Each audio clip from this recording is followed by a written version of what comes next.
Yo'q, men tushunmayapman. Shuncha zarariga yangi mashinani beraverishdan nima ma'no?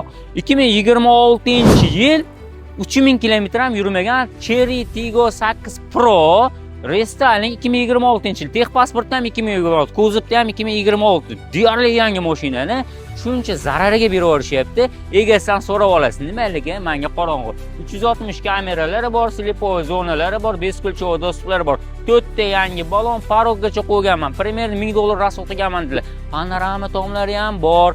1.6 turbina bo'ladi bu. Max bilan adashtirib qo'ymas. Maxdan farqi bu rasxod kamroq bo'ladi. Pamyat sidinalarigacha bor, ko'rsangiz bo'ladi.